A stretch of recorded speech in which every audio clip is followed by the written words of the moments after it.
Now, the rest of the story. You are not quite awake yet. Your eyes are still closed, but your arm automatically reaches out from under the sheets and across to the nightstand, as it has every morning for many months now. And with your eyes closed, your fingers extended until they are touching the serrated grip of your .32 caliber revolver, your constant companion. The revolver is not yet awake either. You hope it'll never have to awaken. You hope his cold, blue steel frame will remain forever slumbering inside the warm leather shoulder holster. But just knowing he is there does make it easier to face each precarious, potentially deadly day. So, you shave and shower and dress, but before your coat goes on, you stretch your arm through the leather strapping and fasten the familiar buckle. The bulk of the gun, once distracting and uncomfortable, feels natural now, feels part of you. The one part that may someday soon, or some night when you least expect it, keep the thugs at bay and the acid out of your face. That's what they have threatened, after all. And they have made good on threats before. So you walk out the front door. You see the car across the street, the men sitting inside. You know that they are armed and ready to kill. You see them every morning, every night, and you thank heaven for them, because they are the 24-hour police guard on your house. But you know that the men who want your hide will not be so careless as to take it with the cops watching. You know that when trouble shows itself, the only thing standing between you and it will be that bulge at your side. Through the day, your mind darts back to the beginning of this, to what prompted police to hang that piece on you, to the anonymous phone call you got at work, to the menacing voice that made the threat in the first place. Labor unions play rough sometimes, you tell yourself. You knew that before you ever got involved, but somehow you never pictured yourself clinging to a .32 just because you might report what you know at the next union meeting. And you do know plenty. You know the potentially damaging truth behind a current and complicated labor dispute involving a strike in progress and a decision whether to cross picket lines and all the other ingredients in that cauldron full of poison. But you were never one to back down, and you will not back down this time. Even though the bus you're ready to board that'll take you across those picket lines, that literal, actual bus, will explode and burn just moments before you go aboard. Someday they may try to say that you haven't had the experience it takes to evolve beyond what you are, that you're a softball kind of a guy trying to make it in a hardball kind of a world. But only you will recall what it was like to be a man under a shadow, a union member who dared to speak out and spent the next 7 months with a Smith & Wesson welded to your ribs, an actor threatened with the hideous permanent disfigurement of his face, a man made of pure principle named Ronald Reagan. And now you know the rest of the story. And now, the rest of the story.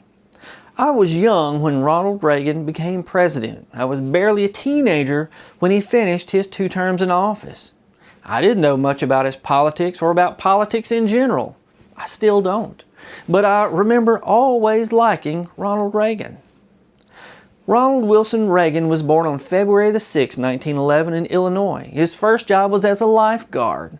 Family and friends called him not Ron or Ronald, but Dutch. In 1928, Ronald Reagan began attending Eureka College in Eureka, Illinois.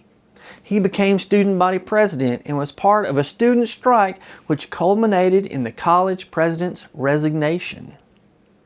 In 1932, Reagan earned a bachelor's degree in economics and sociology and began working as a sports broadcaster in Iowa. In 1936, while traveling as a sports broadcaster for the Chicago Cubs, Reagan took a screen test to see how he looked, sounded, and acted on camera. How do you do, everybody? I'd like to introduce myself. My name is Ronald Reagan. A few months ago, I was a sports announcer on a radio station in Des Moines, Iowa. One day I ran into one of these movie talent scouts. I think I caught him off guard because the next thing I knew I was taking a screen test for Warner Brothers in Hollywood. I guess it was okay. At least I liked Hollywood, so here I am. They did everything they could to make me feel at home, too. The first picture, well, what do you think it was about? A radio station. Would you like to see a few scenes? Stick around a minute. I got to pull with the operator. Hey, give me an entrance, will you? And don't bring politics into your program again. So far as murders are concerned, you can leave them to the police department. But I won't sponsor a broadcast devoted to the malicious slandering of our city's leading citizens. That is final. Good night. If Nichols drops out, we're left with a sustaining program on our hands. There isn't a firm in town with nerve enough to sponsor a spot he puts his finger on. My job is spreading news. That guy and his mayor brother-in-law are in with Nicey Ferguson's gang. Mr. Nichols is riding for a fall. And you're the mattress he's going to fall on. Introducing your news commentator, Andy McCain, and his regular broadcast of hot news with the courtesy of E.E. Nichols Department Store. Hello again, folks. Here's something hot right off the griddle. George Copeland, who promised to start his war against the city's gambling syndicate today, has been missing from his home since yesterday morning. As yet, there hasn't been a single clue as to his whereabouts. Well, I can't call you Uncle anymore. And I can't call you Auntie anymore. What shall I call you? Come here.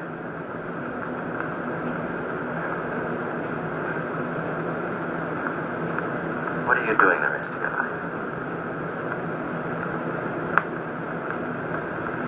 The girl in that last scene is June Travis. Nice girl. As I said before, I think I'm going to like Hollywood. She had me in the doghouse for a while in this picture, but I managed to get out of that all right. Then there's Robert Barron, a swell actor, even though we quarreled in the story.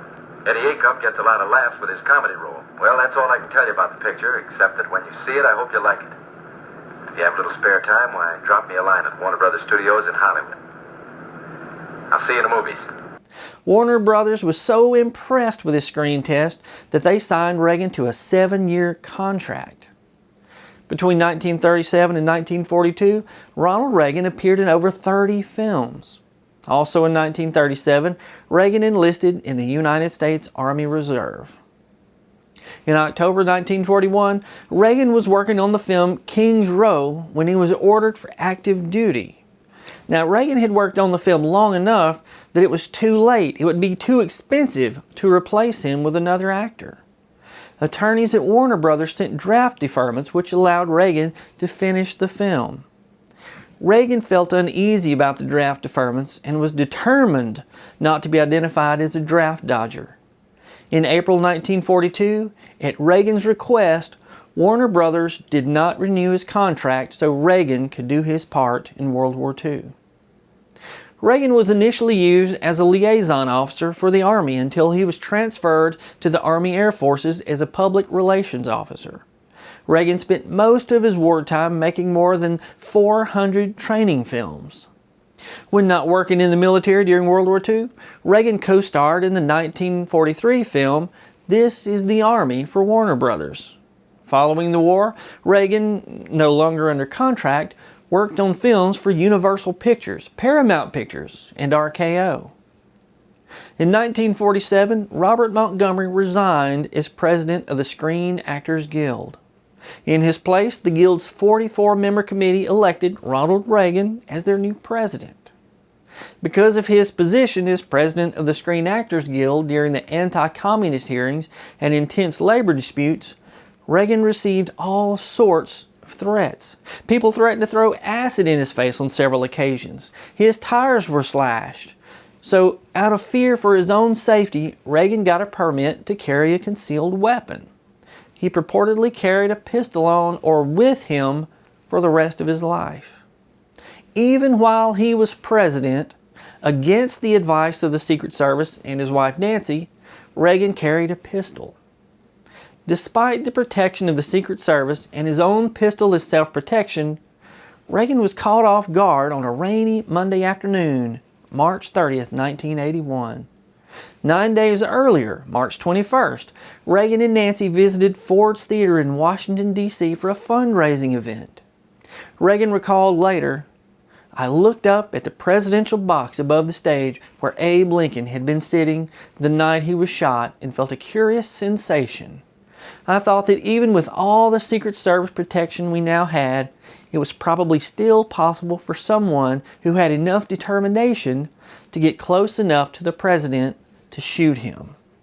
On that rainy Monday afternoon, as Reagan was returning to his limousine after speaking at the Washington Hilton Hotel, he waved to the crowd of reporters and spectators who stood behind a rope line just 15 feet away.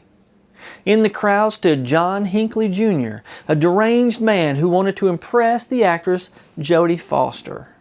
At 2:27 p.m., as the president walked past the crowd, Hinckley crouched and fired 6 shots in 1.7 seconds.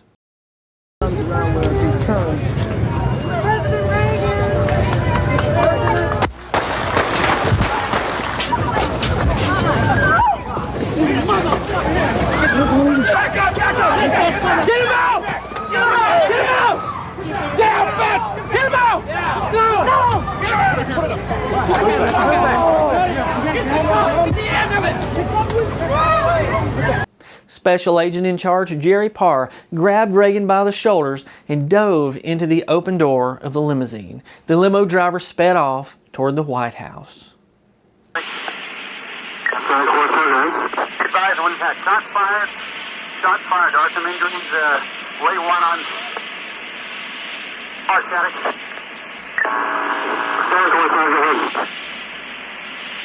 Stagecoach static.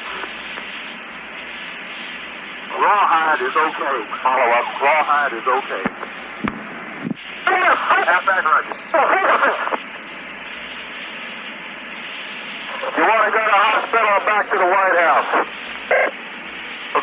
We're going to Crown. Okay.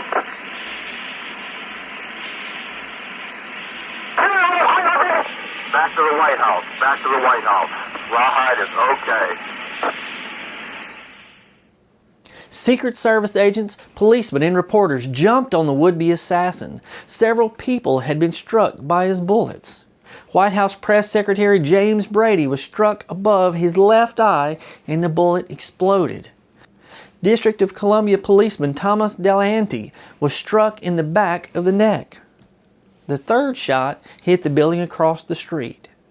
When Secret Service agent Tim McCarthy heard the first shot, he instinctively spread his arms and legs to block any bullets from hitting the president.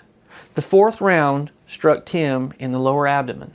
The fifth bullet struck the bullet-resistant glass on the limousine.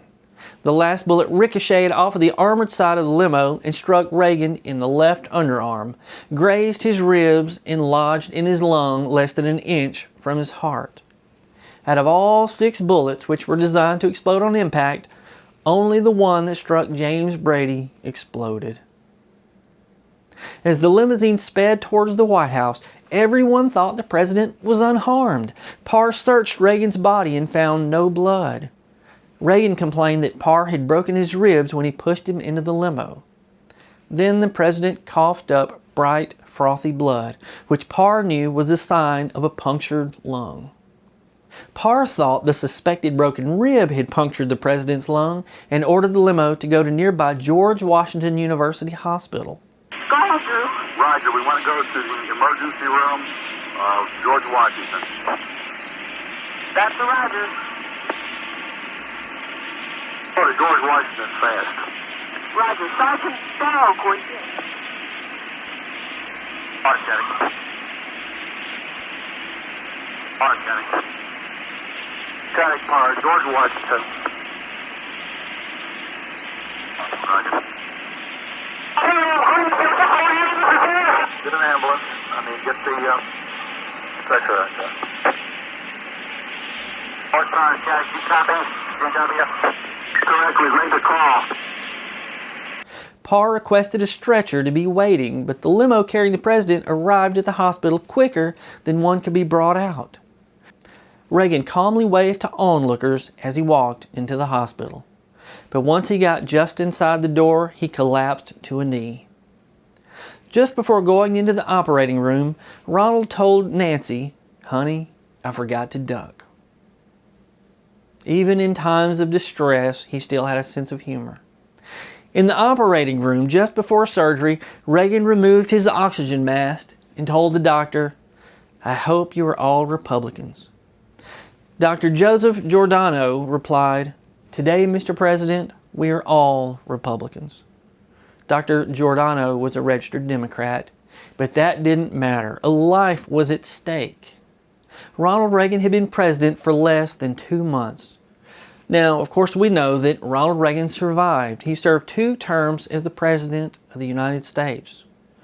Those who were injured in that assassination attempt survived, but their lives would never be the same. Patty Davis, daughter of Ronald and Nancy Reagan, said her father taught her to have, now these are her words, not mine, a healthy fear of guns. I have always said that I have a healthy respect for guns, but not a fear of guns. Patty said, I grew up in the 1950s when television staples were westerns like Gunsmoke and The Life and Legend of Wyatt Earp. The men had guns, someone was always getting shot, and they would clutch their wound and keep on fighting. While watching those TV shows, Ronald Reagan did what every parent should do. He explained the differences between television and real life. Patty remembered her father saying, if that man were really shot in the shoulder at that range, half his arm would be blown off. Or, he was just shot in the thigh. He would not be limping along, he'd be bleeding out. If we taught our children as Ronald Reagan taught his daughter, maybe, just maybe, we wouldn't have so much violence in our society. I'm Brad Dison. Thanks for watching. And now you know the rest of the story.